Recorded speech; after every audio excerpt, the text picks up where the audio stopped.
Hi, Dr. Liz here, and I'm doing a series on Narcissistic Mothers. This is from the book Will I Ever Be Good Enough? Healing the Daughters of Narcissistic Mothers by Karyl McBride. Excellent book. I recommend it all the time to my clients, to other people.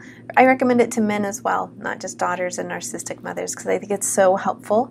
But there are certain things specific to daughters and narcissistic mothers that need to be healed over time.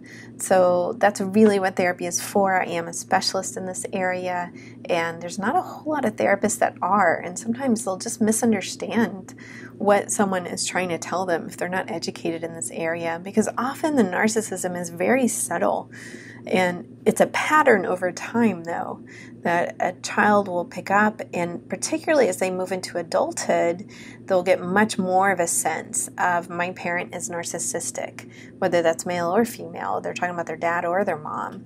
They'll start to get a sense of that as they move into their 20s or when they have their own children and they see some of the behaviors. It'll be like, whoa, wait a minute. So anyway, okay, let's talk about the addicted mom. So this is one of the 6 types that Karyl McBride identifies. Now, sometimes when people get sober, they move out of narcissism. Addiction itself is considered a narcissistic disease. It's also considered a disease of anxiety. Oftentimes, the addict is covering anxiety, their own abusive childhood or trauma. They're trying to handle something. But that's a whole nother topic, okay? If the mom is solely focused just on her drug of choice, whether that's drugs, whether that's alcohol, she will do it to the exclusion of her children. Okay, so children who grew up in homes like these will often say it was all about the drinking and the drugs and the partying for my mom. I was never an issue. They'll often even put down the child, or they'll hide the child away. They'll say, you need to stay in your room because we're having a party tonight. Often this life includes all kinds of chaos that the mother is creating, and she sometimes will even leave a child alone so that she can go out and party. She really is addicted to the drug or the alcohol, whatever her addiction is. So this does fall into the narcissistic category. It's about her and her needs and not about the child at all.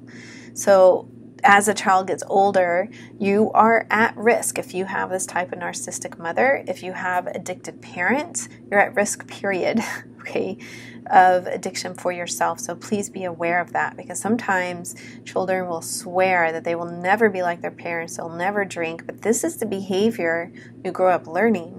So when something hits, it's like, oh, I am going to reach for the bottle, or I am going to reach for drugs, or sometimes they find themselves like falling into this when they really didn't want to.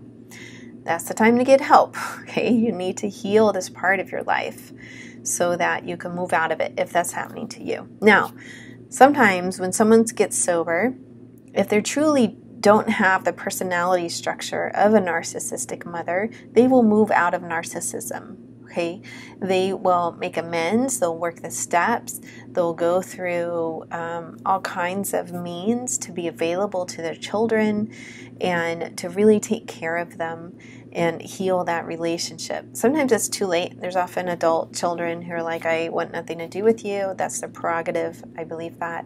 But sometimes it's not. And sometimes people get sober when their children are younger. And so then they really do work hard on being present for their children, being at events, supporting their growth, being present for the family, that kind of thing. So that, I would say, they move out of narcissism. That's a possibility. But often, if they have the personality structure of a narcissism, they're never getting sober. Okay, they just stay in that narcissistic state, constantly using. Or they'll turn to maybe one of the other different types. So this is a series on the 6 different types. You can look at those and see if they fit into one of those categories. So that's just something for you to know about the addicted mom. Okay. This would fall under the ignoring type if we're looking at the broader umbrella. I did a video on that one too, the ignoring type of mom, because all of her focus is on the addiction and herself and getting those addictive needs met. All right. Have a wonderful week, and I'll talk to you soon. You can always see more about me over at my website, drlizhypnosis.com. And I also am an anxiety specialist as well as this area, because children and narcissistic parents often have significant anxiety. I mean, I like anxiety even separate from this category. I love working with it, but it is the case. So I suggest some deeper healing if that's going on for you. Okay, whether through talk therapy, cognitive behavior therapy, or hypnosis, or the combination thereof. Right? All right. Have a wonderful day. Peace.